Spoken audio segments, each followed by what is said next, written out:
Translate the phrase into a mathematical expression, then evaluate the expression for A equals 12 and B equals 4. So let's see what our first problem tells us. The first problem, we're working with a difference. If you remember, a difference means that we're going to be doing subtraction. So when you're doing these problems, it's a good idea to, as you read through the problem, mark the key words that you see and make some little notes to yourself about what operations those different words talk about. So if I'm going to find the difference of A and B, it means I'm going to be subtracting A and B. So my translation is going to look like A minus B. So there I've done the translate part. That's the first thing they told us to do, was to translate. But then they go on and say, then evaluate. So now we want to put in A. Instead of A, we're going to put in the value 12, and instead of B, we're going to put in the value 4. So let's go ahead and do that step. So instead of A, we're going to evaluate that for when A equals 12. So I'm going to take the A out, and I'm going to put the 12 into place. And then we're going to subtract the value of B. We'll notice that the value of B in this case is 4. Now you might be thinking, do I really need to put in those parentheses? And it's true that you really don't need to in this particular problem, but there will be problems where having the parentheses are really helpful.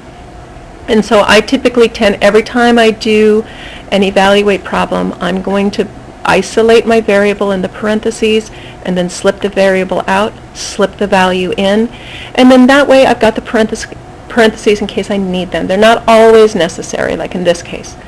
Now if we do our simplification of this, if we simplify 12 minus 4, that just means do the math, and 12 minus 4 just gives us 8.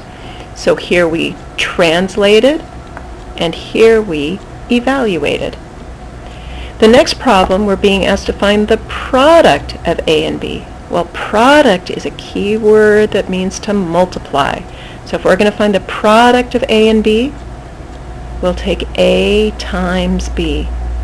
And we can write A times B this way with the multiplication dot.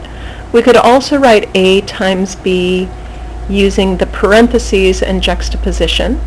But because these are both variables, we don't necessarily need the parentheses if we're going to use juxtaposition. We can just write it down as AB. So any one of these would be an acceptable way to write down the product of A and B.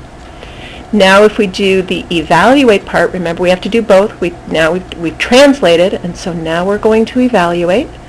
The value for A that they gave us was 12, so let's go ahead and take that A and put in the 12. And the B they told us was 4, so let's put in the 4. And you can see here where those parentheses are now really helpful to help us see the multiplication that's going on when we do that substitution.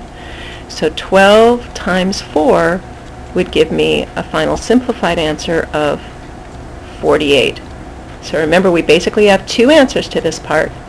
Here's the answer to the translate question, and here's the answer to the evaluate question. We want to be sure we have both pieces in place when we respond to the question, because that's what the directions asked us to do.